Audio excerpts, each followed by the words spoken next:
Back at you, brand new week. Hey, everybody. Thanks for checking into the latest TDR Traded Block podcast. Tough one, obviously, on the market today. I know a lot of people have a lot of concerns right now. Let's just breathe for a second, walk you through some of the things that we are learning from our end as well.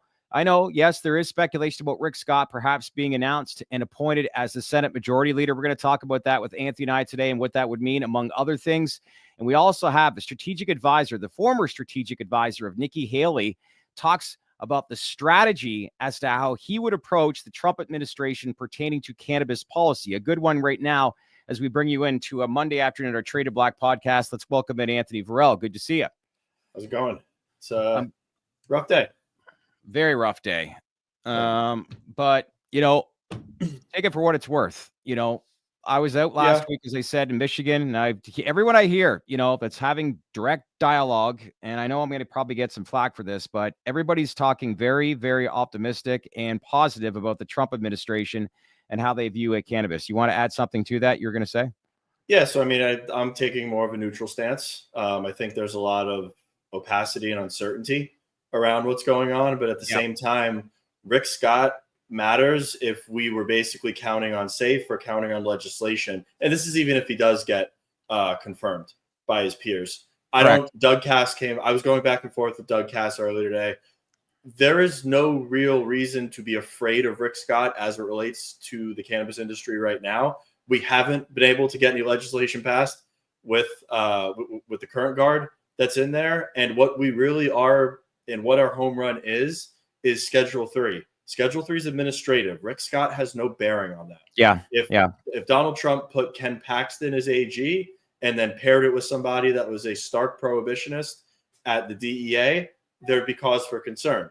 Until then, I'm going to read the tea leaves and listen to what President Trump said in his speaking points as it relates to cannabis. Go with what RFK, Tulsi Gabbard, Elon Musk, and the likes of them have said on the plant. And until they prove me wrong, I don't think, unless you're starkly politically opposed to them and you just think that there's absolutely no redeeming qualities whatsoever, I'm not going to say that they're bad for cannabis and they are bad for the industry as a net negative until they prove me otherwise. Right now, they've got the benefit of the doubt. It's a new administration coming in. Hopefully they can get things done with having both houses of government as well as the executive branch. And we see movement.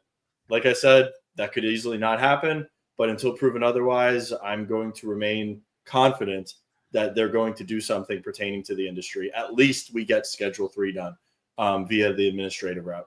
So do you think this is why there's been a lot of volatility here today? Well, not volatility, but just why stocks have been hit hard. I think stocks have been hit hard, and I think this is a continuation of the election was the absolute worst scenario for cannabis. You had Amendment 3 fail in Florida. You had Donald Trump take the Oval Office. You had both houses of government, both legislative branches turn red. As far as game theory goes, that was the worst outcome on election night. I'm not saying that it's bad for the sector. And the reason why I'm saying that is because of uncertainty. Uncertainty is the absolute worst thing for investments. Yes. It's uncertainty. Nobody wants to allocate capital in an environment of uncertainty. We don't know where the chips are going to fall.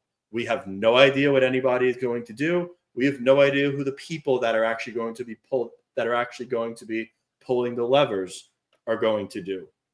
That great deal of uncertainty paired with the, release of Florida not coming online is what you're seeing. But this is not Amendment 3 failing. This is not Rick Scott potentially being Senate Majority Leader. This is what happens when you're in a broken capital market with an extreme level of uncertainty. And that's pretty much it. Correct. Thanks for correcting me, people, about the appointment. He is actually nominated by his peers. Yeah. Apologies for that mischaracterization of wording off the top. But, like you said, no access to capital markets. And the big one, as you said, uncertainty. What's next? So with that, let's learn about what's next and bring in Rick Wiley, who's actually partner of Black Diamond. Is it Black Diamond Strategies? Yeah. Good to see you guys. Sir? Good to see you. I am well. How are you guys? Good. So, former strategic advisor with Nikki Haley. How was that? And what did you focus on when working with her? I was her political director, so I did New Hampshire, built the team in Iowa, built all the Super Tuesday states, ballot access, you kind of name it, I did it. So it was great. Yeah, I've been in politics my entire life, so yeah, working with Nikki was fantastic. Okay, so when we look at this, we all know the news from a week ago. Amendment 3 didn't pass. Stocks have been hit hard. There's a lot of unknown. Donald Trump, as we do know, is going to be appointed the new president and his administration on January 20th, 2025. I want to focus less on policy. We've had a lot of people on the last couple of weeks. They're talking about what's the proper strategy now that Republicans, they pretty much are going to like have a clean sweep, control both the Senate and House. And people are thinking whatever approach that we had before, it needs to change when it comes to strategy when speaking to them. It needs to be about jobs, economics. This is what you focus on based on your experience working with people like Nikki Haley, among others.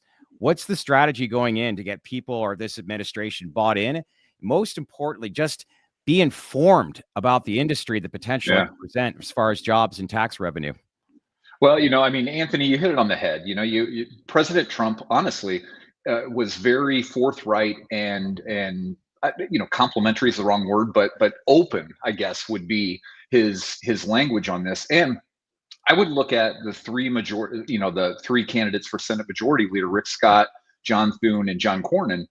All three, you have a new opportunity here, and look at it like that. Don't look at it in a negative. Oh, Trump's bad for pot. Republicans are bad for pot. I wouldn't look at it like that at all. I would look at it as a new opportunity, and that's exactly why I'm involved. I'm a Republican operative and have been for 30 years, and I have known for a long time Republicans are the problem here, right? Republicans, you need.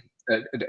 I'll go through a little bit of how a bill becomes a law here, and in the Senate, the ruling party, the party in charge, is the one who sets the agenda. So, in the past 2 years, it's been Chuck Schumer. And so any blame of legislation coming to the Senate floor should be laid at Chuck Schumer's feet, right? He's the one who controls all the levers because the voters put him in charge. And I know there's a lot of people that want to blame, or they've wanted to blame Mitch McConnell in the past, right? Mitch McConnell has nothing to do with taking legislation to the floor in the Senate. Mitch McConnell is the which we talked about. Yes. Yeah, exactly. And so now you have an opportunity with the Senate being controlled by Republicans. But what has always happened on the federal level is in the Senate, you can pass a bill with 51 votes, a simple majority. But in the Senate, you have the filibuster. And the filibuster is decades long, decades old, hundreds of years old. Yeah. And what it basically says is, in order to pass legislation, you could filibuster. And in order to break the filibuster, you need 60 votes. So that 60 vote threshold is always you always have to have it in your head. And so what happens if you don't get 60 votes? Well, do you remember a few years back, I think it was Rand Paul got on this House or on the Senate floor and I think he read Green Eggs and Ham. It might've been Ted Cruz. I can't remember which one. Yes. But they filibustered for like 19 hours on, I don't know what particular bill is. So that's the filibuster. In order to get past that, you need 60 votes. And where we've always fallen short at the federal level is Republicans. We don't have enough Republican U.S. senators who support the cannabis industry because you have enough Democrats, right? You've got, I don't know, 45 Democrats at least probably that would vote in favor of something. So it's always the Republicans that are the problem, and no one talks to them. They just kind of like, oh, they're good. And so when Cory Gardner lost his race in 2020 in Colorado, the Republicans on their side, on the Senate side, I'm talking the House. The House is, a completely different animal. Yep. But on the Senate side, you still need that 60 votes. And so what you don't have any longer is a Cory Gardner who's lobbying his colleagues behind the scenes on, hey, I need you here. I need you here. You don't have that. And so we have, Gretchen Gailey, how I got kind of involved in this industry, if you will. Yep. I'll take you back a couple of years. So Nikki Haley, I was her strategic advisor, and we're in New Hampshire at a town hall, and a guy approaches Nikki, and he wants to talk to her about pot policy. And this is in the photo line after the town hall and things like that. And he said, Nikki talks to him for a couple seconds and then says, hey, Wiley's over there, go talk to him. Well, it turns out it's Don Murphy is who it was. So Don had come up to New Hampshire and comes to a town hall and wanted to ask Nikki a question. So he got in there, talks to me, and I was impressed, right? And I said, look, this is how the industry needs to approach passing legislation. You need to go back into the states and use it as a campaign issue. talk about it at town halls, go ask a question of a candidate at a town hall.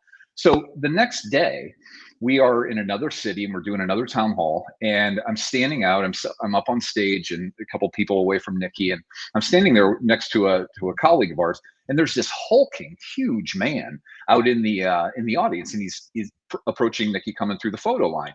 And we're talking, and we're like, I don't know who this was. Well, it turns out it was Kyle Turley, because Don Murphy, the night before, I said, Don, if you really want to make an impression, you guys have these former professional athletes that want to advocate for this, send one of them up. So the next day, there's Kyle Turley, right? And so he has a good conversation with Nikki. And a couple months later, I look at the group that Kyle Turley was involved with, and there's a picture of Kyle and Nikki, and just a conversation about, hey, I had a great conversation with Nikki Haley. She's running for president. That those little incremental gains are big, and so I was impressed by that. And one thing led to another, and Don and I got introduced with Gretchen Gailey, and so we formed something called Project Champion with Ricky Williams and a few others. And the notion or the concept of it is, look, we don't have enough Republican U.S. senators. So last year, Safer Banking passes out of a Senate committee, but there were several Republicans that voted against it. 3 of them happen to be up in 2026 for re-election. And they also sit on the Senate Banking Committee, right? So they've been lobbied probably to death by the cannabis lobby. They come into your office, but when the cannabis lobby comes into your office in Washington, D.C., you get 15 minutes, right? And there's 10 appointments behind you, and they just shuffle you in and out.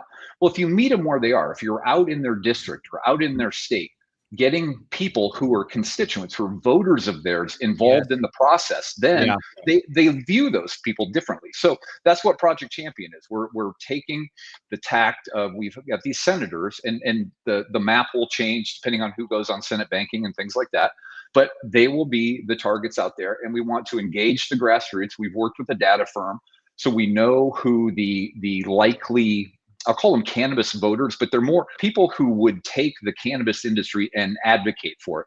And so you take those types of people, and those are the advocates that now talk to your U.S. senators, and that's how you create these champions out in the field. And that's what I'm all about, because I think we've watched this industry, and the lobbying is definitely necessary. But if you can couple the lobby with constituent pressure out there in the states, it really does work.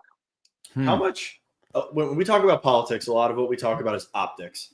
Yeah. When the first time we went to Washington, it was a very eye-opening experience for myself, as we were talking to lawmakers, and they were like, well, I don't not support cannabis, but I can't talk about it because of my constituents and my base, the way that they perceive it. Rescheduling is one thing that we are talking about that does have a really good shot of being, let's say, that first shoe to drop as it relates to the industry. Does that give them cover fire from an optics perspective if cannabis moves from S1 to S3 and it's not sitting up there next to heroin and fentanyl, and it's sitting next to Tylenol, let's say, with codeine in it, and they start, not they themselves, but the narrative starts to form that cannabis is a wellness industry, cannabis is getting reformed at the federal level, and this is kind of something to get behind, or it's not the boogeyman. And once their base loosens up, does that give the legislators, let's say, not the green light, but they start to then warm up? Like, I don't need to expel political capital into this. I can get behind this, maybe even in a quiet way, but I'm not going to see any negative ramifications on the back end of supporting this. Yeah, I mean, that would be a huge opportunity. And also, I would come at it from this perspective, right? With Schedule 3, and my pot policy is a little hazy. I'm a political strategist, but I believe with rescheduling, you can start to write off some of your expenses, right? Correct. Tax relief and increased medical research. So nationwide. As an example, I went and toured a grow facility over on the Eastern Shore of Maryland, just over the Bay Bridge, just a couple of years ago. Okay. And they were just getting up and running, and I was amazed, right? The HVAC for this facility, $1 million for the HVAC, but they needed 3 of them because it was so big. Then you go into the industrial kitchen, and I was like, didn't think about, well, you got to make edibles somewhere, right? And so the kitchen itself, I mean, millions upon millions of dollars. Imagine if you're trying to convince a Republican lawmaker that, hey, I'm a small businessman, I can't afford to stay in business if I can't write this stuff off. And so you've got an economic message from small business owners that really appeals to Republican senators. And those are the types of messages that really move people. And so I would go at it from that tact. And yes, for sure, when pot's not, viewed in the same realm as heroin and fentanyl, that definitely helps. So what I'm gathering here is less being in Washington. Yes, that's important. It's about getting these people outside of Washington and across the states and see exactly what's going on. That, from my understanding, right? Correct? Well, and it's getting the people, so take you've got a senator, Mike Rounds is a great example in South Dakota. How do you do that though? That's the thing. Like, how do you do that? Sorry to cut you off. No. Mike Rounds is a great example in South Dakota. He's former governor of South Dakota. He was on the Senate Banking Committee. You think South Dakota, but what we have is we've worked with a data firm. So we have the voter file. You start with the voter file, and so you have all the registered voters, and then you go through and you do modeling and things like that. So we've got a universe of people within these states that we can work with through digital advertising and reaching them through text messages, or things like that. And they are predisposed to engaging on cannabis issues. They don't know what they're going to engage on. They haven't been called to engage on anything. And so that's where we come in and say, okay, we've got an audience of people that are receptive to cannabis messaging. So you start messaging them, turn them into your champions, and then they're the ones who call, email, text, go to the district offices back in the states of the U.S. senators. And that's how you kind of put this thing together. Now, the other way to do it also is, they do August recess, they hold town halls, things like the cannabis industry should be holding town halls themselves in the states of the lawmakers that they're trying to persuade, invite them. And if they don't show up, they don't show up. But you've got a group of, 40, 50, 60, 70 people at pick a VFW, American Legion, pick a bar, but invite some local press, and now you've got a little event, and pretty soon you do 2, 3, 4, 5, 6 of those, and then they can't ignore you. And so that's the ability to use their constituents to advocate for the industry. And then you take all of those things that you've done in the states and you package them up, right? And you hand them off to the team on Capitol Hill, because then the Capitol Hill lobbyists go in and they talk to Mike Rounds and they say, hey, look, all these articles that were just written about all these things that we just did, then they go in there. And so now the DC staff's getting it, right? The staff back in South Dakota is already getting it because they're in the state, but now the DC staff is hearing about it. And those two things, they really do move people. So from what you're saying, strategically, the most high impact, or where this starts, is at the grassroots and at the ground level. Messaging their constituents, showing viability and showing traction with the topics at hand, and then going up the chain of command to basically, I don't want to call it a case study, but you're essentially going there armed with data from their actual constituents into Washington, and then that gets passed off. So I think, is it safe to say that the approach of, let's say, sending CEOs to Washington to engage with legislators is not the most useful? It's still useful. Yeah, it's still useful. I think all of it is, right? It's an all of the above strategy, because frankly, the CEOs going to Washington, D.C. has kind of been the only thing that's been happening. You've got a lot of, I don't know what it's called, but there's a lot of different states that have kind of chapters, if you will. They're bootstrapped, right? They don't have any money, and so they're trying to work it out, but it's usually a one-man show who runs the Maryland cannabis policy in said state. So they need help, and so the one size fits all doesn't really fit this industry, and you got to come at it from multiple angles. So how do those organizations, like, I'm very, very familiar with fundraising, mostly though in the capital markets, let's say for private businesses that you obviously have the promise of future value from investing in. With those grassroots initiatives and those organizations, how do those organizations get funded or started on the ground level? Is it high net worths and private individuals that are funding them? Is it coming from the actual operators because we're going to be acting in their best interest? How does that engine get started and built? Well, first thing is getting something set up. And so that's where Project Champion came in. I'll do a shameless plug for Project Champion. But so we formed a 501c4, which means the donations, it's under the IRS code.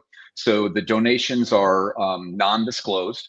and it can be corporate or personal, unlimited. And so first and foremost, we have a vehicle.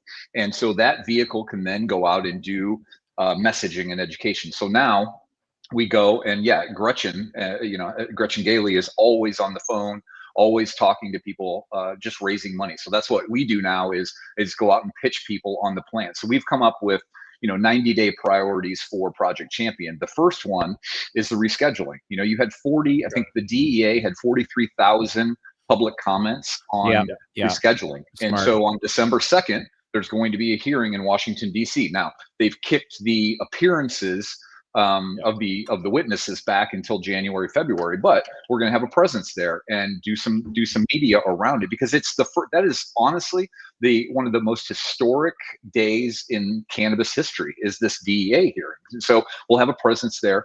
The other one is getting going. You're going to have Congress coming back in session.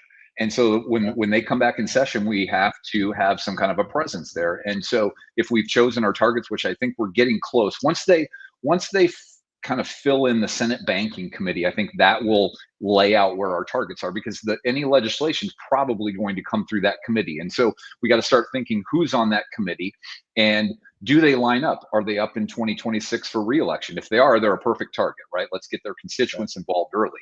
And so there's just a lot of ways to do it. So we're constantly raising money. So anyone who's listening to us out here that thinks we've got a good idea, we'd love to partner up with you. But yeah, we're constantly raising money from anyone who is interested in passing. And the thing with the cannabis industry too is it's like you said, it's long term, right? You guys invest money for gains quickly. This is a legislative play, and you've been dealing with the federal legislation for a long time. These things take a long time, but if you don't keep pushing, then Congress has a really a good way of just not doing anything, right? And so you got to keep pushing. So is the industry, we know that all too well. Up until this point, because we haven't seen change, like has the industry, not judging by your approach and strategies, why don't more, I guess, people within this space know this stuff? And why is this not being, I guess, executed? Like, has there been a lack of strategy? Is like this kind of like dumb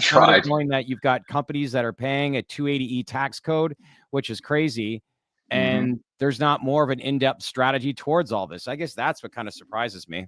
Yeah. I mean, look, I've been trying this approach since 2017. I sat down with someone in the industry and said, we need to create Republican champions. And they're like, yeah, but can you get to John Barrasso? And I was like, oh man, they don't get it, right? And so it's like, you got. Why don't they get it? I don't know. They like the lobby play, right? Everyone loves lobbyists. I mean, look what happened in this industry when, just a few years back. What's that? But does everyone understand lobbyists? Do they actually understand? Do they fundamentally understand the ground game that needs to take place to make that lobbyist as effective as possible? Because it sounds like there is a very large disconnect between the two. That's exactly right. I mean, I'm a political operative, right? I know I've worked on campaigns and issue campaigns. I know how to message to voters and how to move voters in a particular direction, right, with messaging. And so that's the piece. I always say this, and it's not just the cannabis industry. It's Washington, D.C. industry as a whole. You have too many lobbyists and not enough campaigns running back in the states, because it's dual pressure, and it really does work. If you flood an office, and when I say flood, if an office in Washington, D.C., a congressional office or something like that, gets 20, 25 emails from their constituents, they start freaking out, right? I mean, imagine if you could flood it with 2,500, 25,000, what you could do to them, And so that's interesting. A funny data point. 43,000. So is lobbying, like, are lobbyists like dead? Is it an ancient thing to do, kind of like with legacy media, so it's dying, or is it still very much a viable one? I mean, look, I'm not a lobbyist, and I have friends who are lobbyists. My business partners are lobbyists. So again, I go back to, you need an all of the above approach. But from our shop, we take a different approach, right? Everyone goes to Washington, D.C. and lobbyists. Remember, we like to go back to the districts and lobby them back there, because again, I'm an operative. I've run campaigns. I know what makes elected officials kind of like move a little bit, and you have to put pressure on these folks in order to get them to do anything. And And that's the piece that's missing. So I hope Project Champion takes off, right? Because I think we have something that needs to be done. And we can do a lot with this. The other Pennsylvania is the other state that we're looking at. Pennsylvania is surrounded by adult use, but and it's a huge state. And so for Pennsylvania, they've had bipartisan legislation introduced the last couple of years. You've got their governor who's, he's got future aspirations now, especially.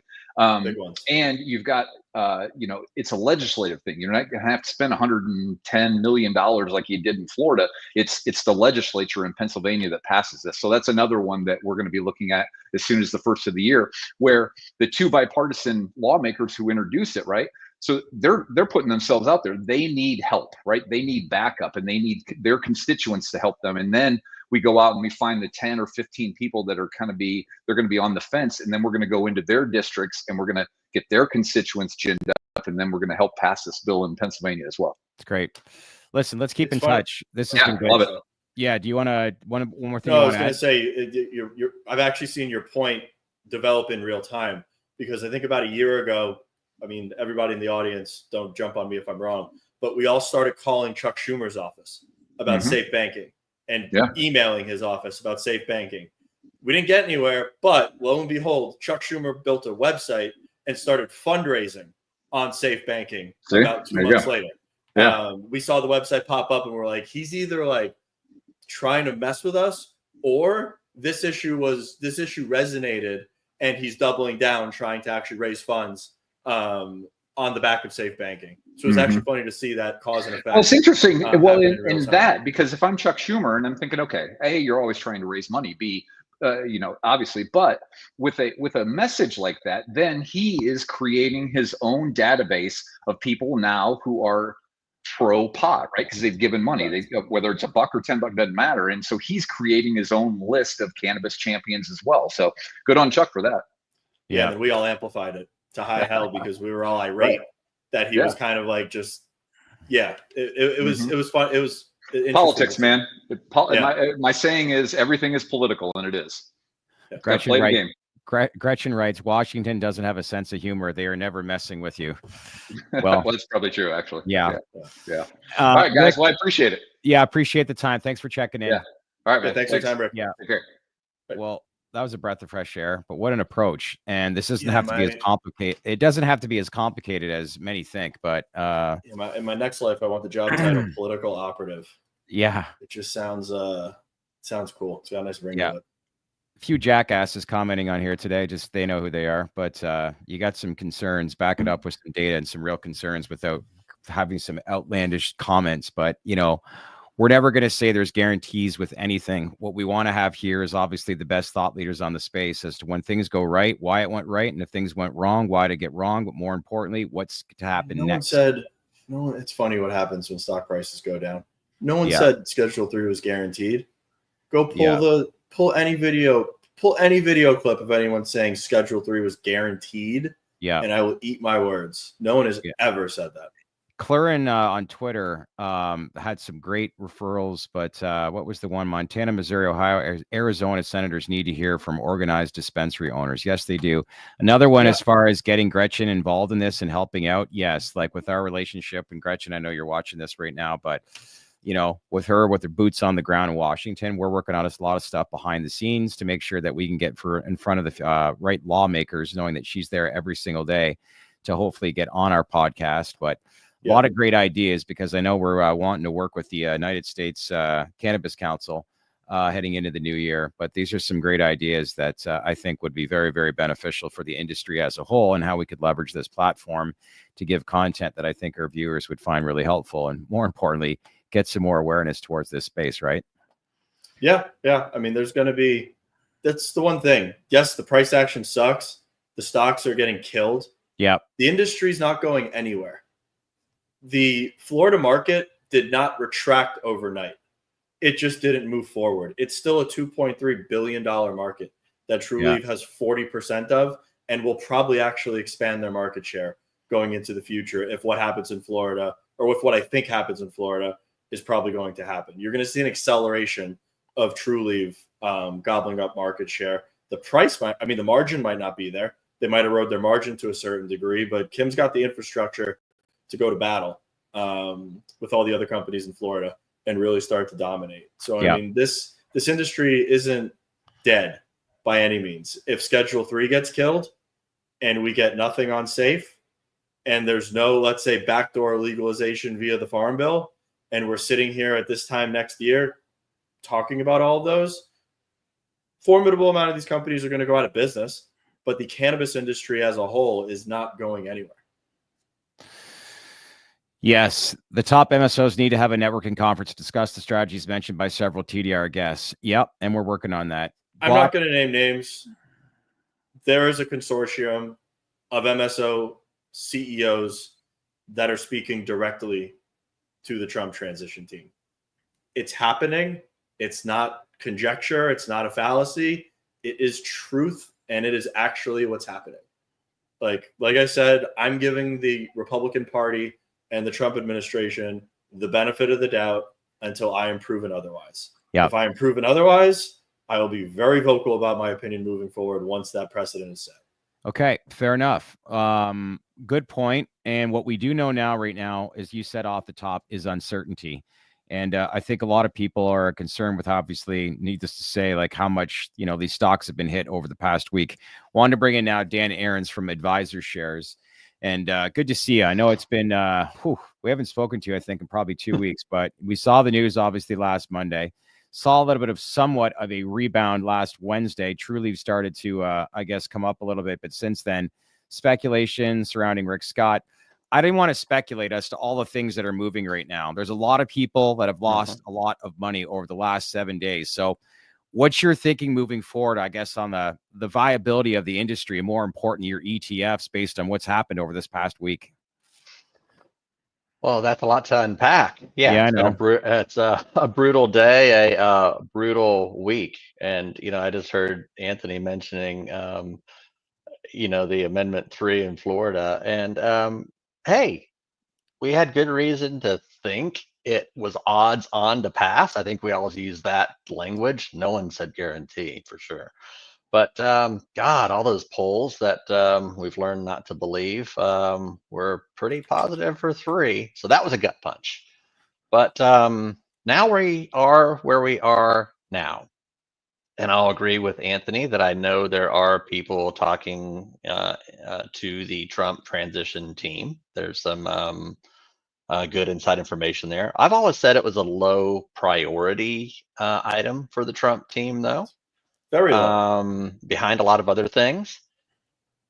But the but is Schedule 3 is an administrative thing. There is no reason whatsoever to think that's going to get sidelined for any particular reason.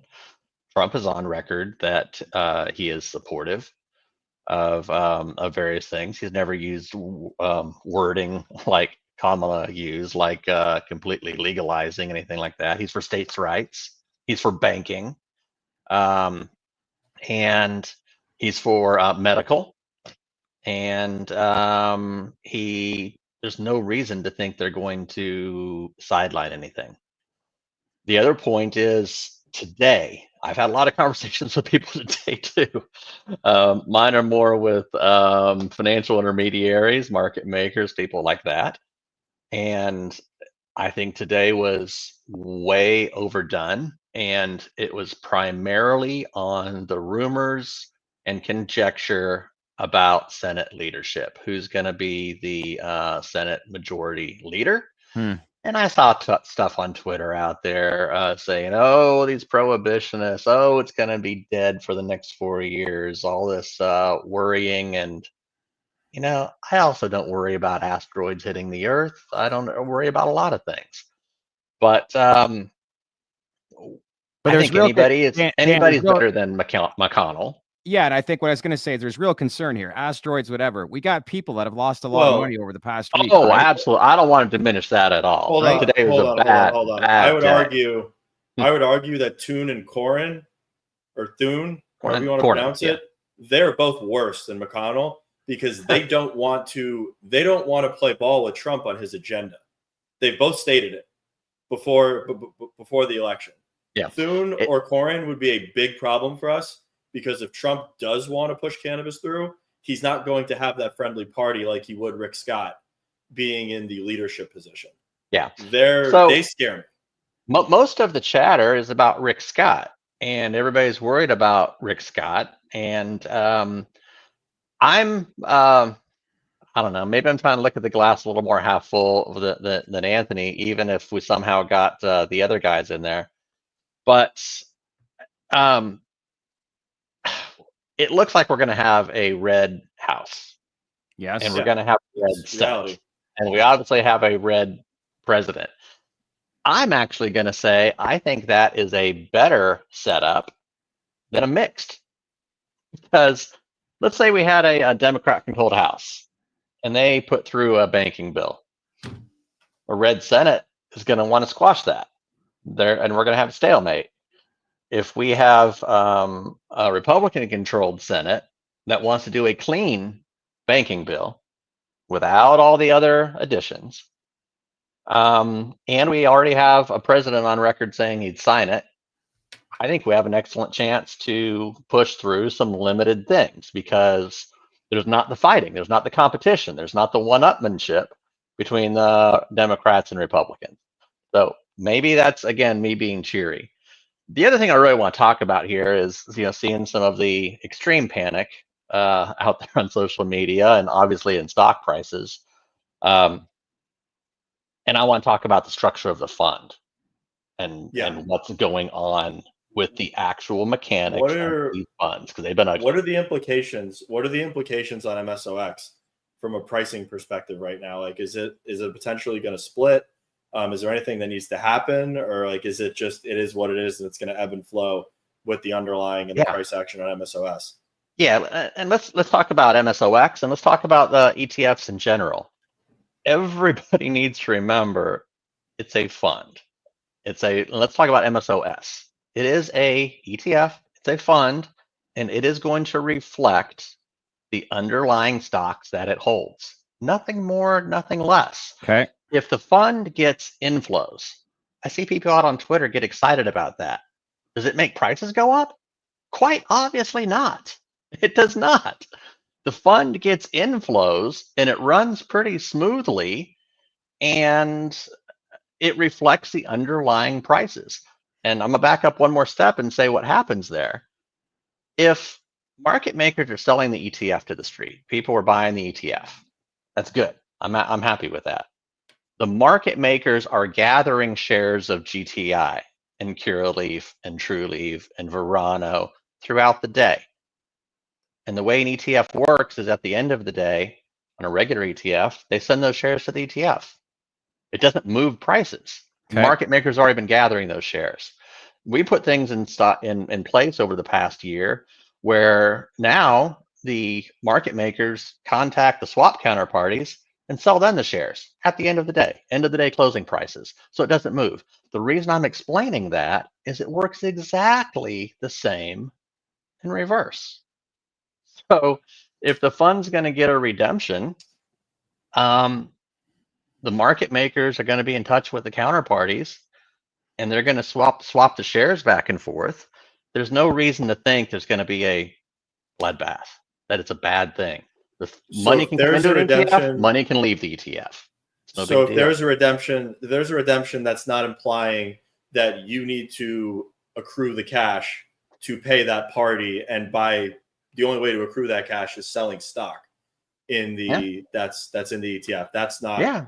If that happens, Anthony, we would sell shares at end of day closing prices to the swap counterparty.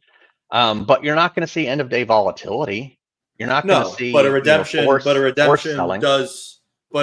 does imply that somewhere the underlyings do need to get sold to satisfy that redemption. Yeah, what I really want to stress is it's the normal workings of an ETF. Money flows in and out of SPY every day. Money flows in and out of ARC every day. That's MSOS has been very fortunate to have very few redemptions over the past couple of years, even though stocks have been lousy. I wouldn't be surprised at all to see some outflows, some redemptions from the fund. Do I think, but I want to reassure people that the fund structure is fine. Money can come in, money can come out. It's going to go out in or out smoothly if it needs to. And there's no reason it's going to be exacerbated is what I'm trying to stress. But the thing with the mass market, I don't even call it mass market, the larger index ETFs that you just mentioned, those underlyings actually have efficient capital markets and bid yes, support. They do. Yep. If there's a redemption, doesn't it create a cascading effect to where if those redemptions are happening and there's no bid support on the stock, you're going to cause a reverberating sell-off within the underlyings? No? We haven't seen it. Okay. I mean, because there's been redemptions in the past couple of years. And I don't want to make everything sound rosy here because it is a very bad day. And I've been a very busy boy today. But there's no reason to think that it's going to. I saw some people out on Twitter saying, "Oh, is the fund going to delist?" Why in the world would the fund delist? I don't think anybody wants us to sell off $600 million worth of stocks. And what I want to say is there's no reason to. It goes up, it goes down. I don't like it going down. I don't like redemptions, but it can be normal course of business, is what I'm saying. Well, so in a situation like that, Anthony, let's say there's a redemption today. Mm-hmm. What that means is the market makers, that means people have been selling the fund to the market maker. And people need to, explain the back and forth here. So they're selling it to the market maker. The market maker's gathering shares of the ETF. And at the end of the day, they're redeeming. That means money is leaving the fund. In that case, we would normally be selling off underlyings. In reality, the market maker, we're just going to sell them to the market maker. I think I get that. The market. Because in an ETF or ARC or something, they'd redeem the fund and shares of the underlying go to the market maker. Yeah. We're doing the exact same thing. We'd be selling in that case normally, or we might not. We could say, nope, today was a really bad down day. We're not going to sell off today. Yeah. And then I have a little bit of a cash deficit in the fund. I can do that. Okay. But under normal course of business, the way we've set it up with most of our market makers and swap counterparties is there'd be a redemption at the end of the day, and we would sell some shares in percentages of the fund to that market maker. And because they would already be doing it throughout the day, you're not going to see any end of day movements. We're just doing it. We're doing it at the end of day closing price. That's already naturally there. I'm not forced. We have a bad down day today. It was brutal, very unpleasant. I'm not going to be adding to it by selling a bunch of stuff at the end of the day. That would be nuts. That's what's not going to happen. That's what I want to reassure people about when I say normal course of business, the fund is operating. Well, good feedback. I know panic has set in, and this is what happens when you have an industry. It's dominated by retail investors. But Cresco Labs CEO Charlie Bachtell was on last week and said it best. It's un-American, and actually Gord writes this. It's un-American to other countries have access to U.S. capital markets, but billion-dollar U.S. cannabis companies don't have the same access. We all know that, and it's been like that for quite some time. But if I was thinking strategy-wise when speaking to these people, it's probably the first thing that would come to mind about how even international companies in this cannabis space are presently listed on major exchanges where U.S. companies cannot. But hopefully that changes. Well, that's interesting. When we talk about the first half of the show and talking to the Republican senators and so on. Yeah. Anthony said that he knows that there's people in the Donald Trump team's ears, and I know that fact as well. That's a hot button. That's something that is interesting to the Trump team. Again, banking, states' rights.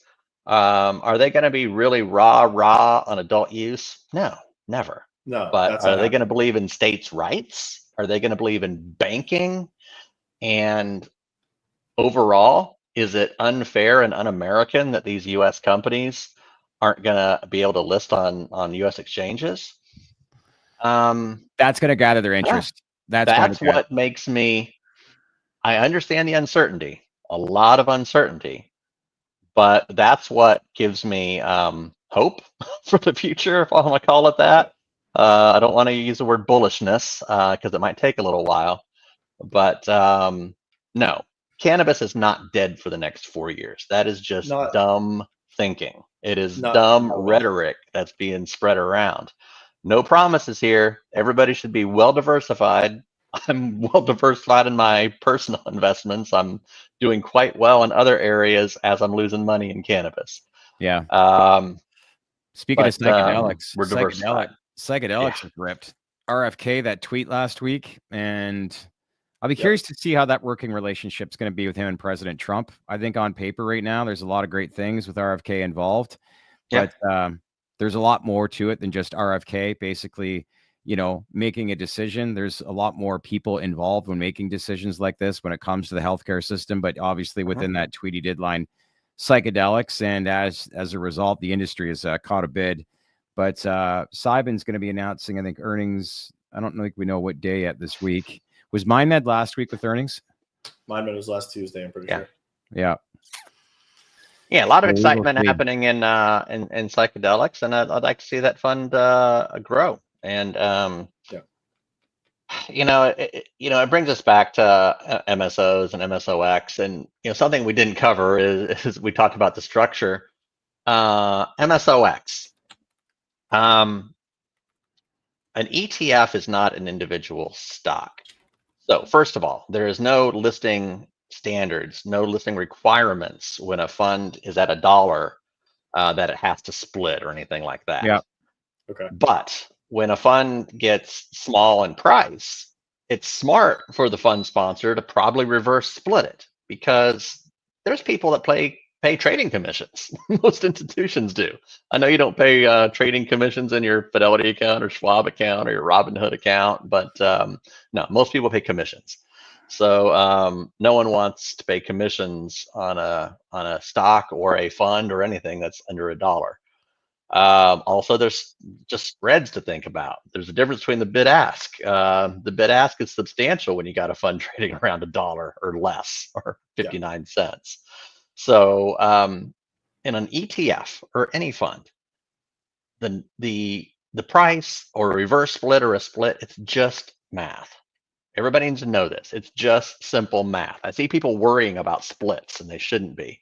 All you do on any ETF, any fund, for instance, you take the total AUM and you divide by the number of shares outstanding, and that's the net asset value at the end of the day.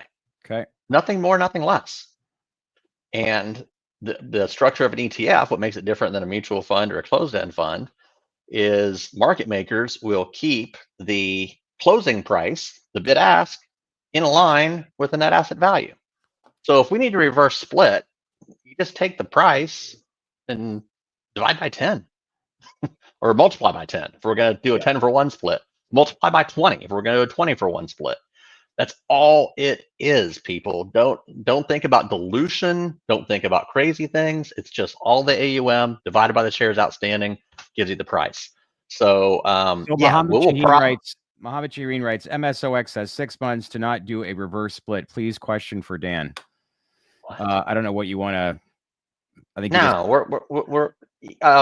we have to give notice to the street. We have to do a announcement and work with the New York Stock Exchange.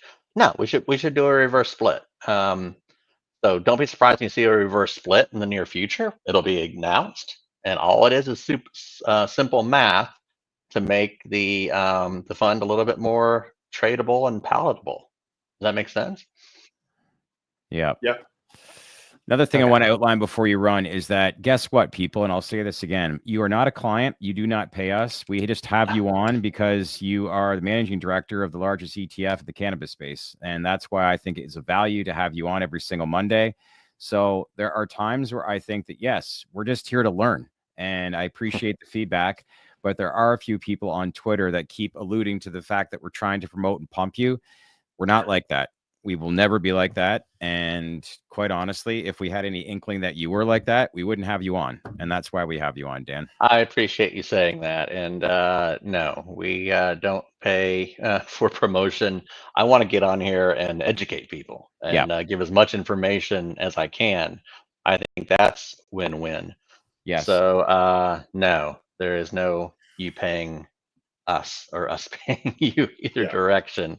We're here for the education. Yeah. All right. We got some interesting times to say, but at least we keep the conversation going, which we want to do every single Monday with you. So thanks for checking in. We'll see you back here next week. Okay.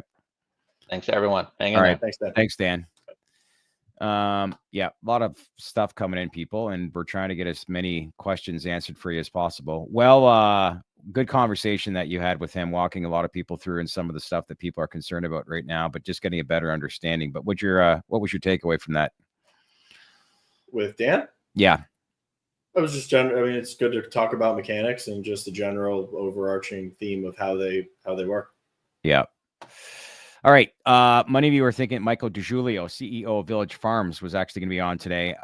He actually had a last minute meeting to attend. So we're pushing that to 4:00 on Wednesday. Anything else that we have lined up? Oh yeah. Tomorrow we got a special trade to black. Ascend Wellness, their new CEO, is going to be on. We'll be on at 4:00. And was there anyone else that we have scheduled for Wednesday as well? Forgot we had that tomorrow. Yeah. That's it for now. So Michael on Wednesday, and then Sam, the CEO of Ascend, will be on tomorrow at 4:00. Anthony called. Oh, the David Klein interview. Isn't that going out this week? Yes. Good point. Thursday. We'll probably push that out on Thursday because we got the live stream tomorrow. Yes, we're going to push that out on Thursday. We'll be back here Wednesday again, but I know a lot of people are curious to see that interview. Had a good conversation with them and try to address as many questions about the growing market of medical cannabis in Canada. However, the adult use recreational, asked some key questions that concerns that. So yeah, we'll have that out on Thursday. Good one here today, my friend. Good stuff. And anything else you want to add? No. I mean, I guess let's see what's going on tomorrow and take it from there. Yeah. All right. Everybody hang in there. We'll be back here tomorrow at 4:00 with Ascend Wellness. Meantime, have yourself a great day. Scan the QR code, get up to date basically on our baked in newsletter. Lots of information we're sharing about next steps regarding this administration and really about the great unknown and volatility that's going on in the space. But make sure to scan that QR code to be informed every single day, 8 a.m. in your inbox, baked in newsletter. We'll see you back here tomorrow at 4, Anthony. Bye, everybody.